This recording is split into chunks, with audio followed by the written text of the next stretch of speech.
During the eviction moratorium, there's been a freeze on rent increases. That ends on June 30th. Some renters know their future isn't certain anymore. Yeah, Spokane is booming with more people moving here who are willing and able to pay more for housing.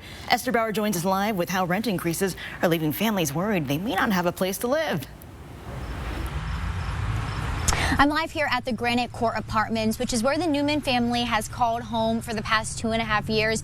That's until they received this letter, which has turned their world upside down, letting them know their rent is going up almost 40%. And if they can't pay, they'll have to move. It's a pretty substantial increase. It's $350 a month, so it's kind of outlandish. Peter Newman and his wife Brittany have called this apartment home for 2.5 years. He says they've continued to pay their rent on time, even during the moratorium, and were hoping to re-sign back in March.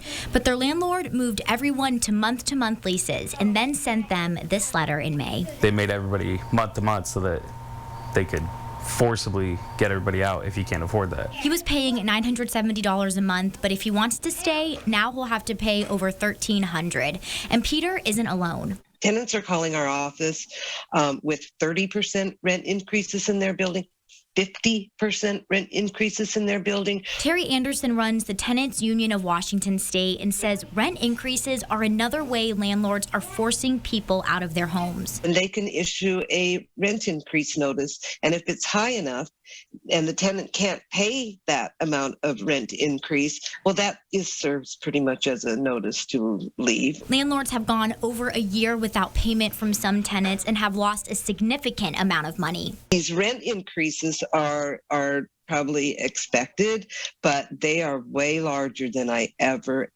thought. There's nowhere else around. I mean, it's such a hard area to find other rentals, houses, units, anything. Terry is encouraging renters to contact SNAP for financial rental assistance. Reach out to the Attorney General if you're getting eviction notices during the moratorium, and contact City Council, the mayor, and lawmakers to make your voice heard about the housing crisis. Peter's family will stay here as long as they can, looking for somewhere new and just working more so they can continue to have a place to call home. As far as looking and trying to figure it out, it's kind of bite the bullet if you have to and stretch yourself thin until you can figure something else out.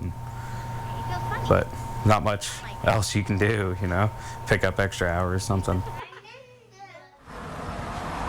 Now, I did make multiple attempts to reach out to the owners of this property. The owners never got back with me, but the property manager said they had no comment for this piece. Now, the local tenants union has also sent a letter to City Council. They're encouraging for the eviction moratorium to be extended yet again. They say that there's federal funding that hasn't been used to help renters and help landlords who some haven't received rent in over a year. Reporting live in Spokane Valley, Esther Bauer, 4 News Now.